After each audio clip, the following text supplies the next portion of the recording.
राधे कृष्ण की शूटिंग के पीछे की कहानी।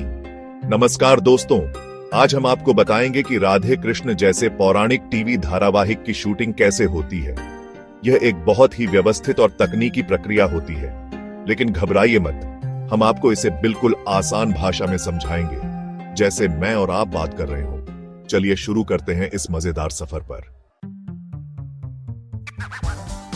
सबसे पहले दोस्तों, कहानी।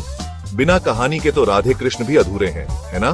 तो सबसे पहले कहानी को छोटे छोटे एपिसोड्स में बांटा जाता है। जैसे आपकी फेवरेट मिठाई के छोटे छोटे पीस, वैसे ही हर सीन के डायलॉग सोचिए। राधा क्या बोलेगी, कृष्ण कैसे जवाब देंगे, सब कुछ पहले से ही लिखा जाता है। एक्सप्रेशन, मूवमेंट्स, सब कुछ स्क्रिप्ट में होता है, जैसे किसी फिल्म की। यह काम होता है राइटर्स का, जो दिन रात मेहनत करते हैं आपका मनोरंजन करने के लिए। कल्पना कीजिए कितना मुश्किल होगा राधा कृष्ण के समय की बातें आज के जमाने में लिखना। अब दोस्तों, राधे कृष्ण तो वृंदावन में रहते थे, है ना? लेकिन शूटिंग तो मुंबई में होती है। तो क्या करते हैं? जादू। जी हां, सेट बनाए जाते हैं, वो भी कितने शानदार। वृंदावन, गोकुल, महल, जंगल, सब कुछ मुंबई के स्टूडियो में ही बन जाता है। बड़े बड़े सेट देखने में बिल्कुल असली लगते हैं। कभी कभी तो लगता है कि हम भी राधे कृष्ण के साथ उसी युग में पहुंच गए हैं। सेट डिजाइनर्स का कमाल होता है ये सब। अब दोस्तों, राधा कृष्ण को तो आपने देखा ही होगा, कितने सुंदर वस्त्र पहनते हैं। वो वस्त्र भी ऐसे ही नहीं आ जाते।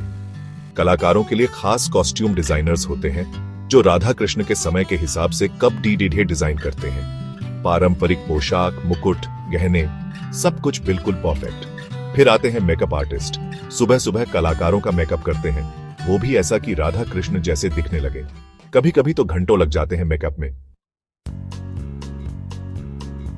अब दोस्तों, शूटिंग तो कैमरे से ही होगी ना, लेकिन एक सीन को कई कैमरों से अलग अलग एंगल से शूट किया जाता है, कभी पास से, कभी दूर से, ताकि आपको हर एक सीन बिल्कुल क्लियर दिखे। साथ ही लाइटिंग का भी बहुत बड़ा रोल होता है। पौराणिक माहौल बनाने के लिए खास लाइट्स का इस्तेमाल होता है, और कभी कभी तो स्मोक इफेक्ट भी डाला जाता है, ताकि सब कुछ रहस्यमय लगे। अब आता है मजेदार हिस्सा। राधे कृष्ण में तो बहुत सारे चमत्कार होते हैं, है ना? आसमान में उड़ना, भगवान का तेज दिखाना, ये सब कैसे होता है? ये होता है वीएफएक्स का कमाल। कंप्यूटर पर ऐसे ऐसे इफेक्ट डाले जाते हैं कि देखकर आप भी दंग रह जाएंगे। ग्रीन स्क्रीन का भी बहुत इस्तेमाल होता है, जिसके ऊपर बाद में बैकग्राउंड ऐड किया जाता है। एडिटिंग में भी बहुत मेहनत लगती है। सारे सीन्स को सही क्रम में लगाना, वीएफएक्स ऐड करना, सब कुछ बहुत बारीकी से किया जाता है।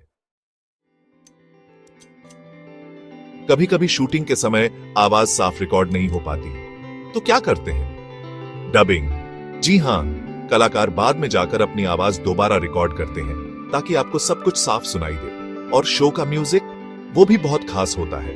भक्ति संगीत, श्लोक, बैकग्राउंड म्यूजिक, सब कुछ अलग से स्टूडियो में रिकॉर्ड किया जाता है। सब कुछ तैयार हो गया। अब क्या? अब आता है आपके पास शो पहुंचाने का समय। सारा एपिसोड चैनल को भेज दिया जाता है, और फिर आप देखते हैं उसे अपने टीवी पर या ओटीटी प्लेटफॉर्म पर। बस दोस्तों, ऐसे बनता है आपका फेवरेट शो राधे कृष्ण। तो दोस्तों, ये थे राधे कृष्ण जैसे टीवी धारावाहिक की शूटिंग के साथ महत्वपूर्ण स्टेप्स।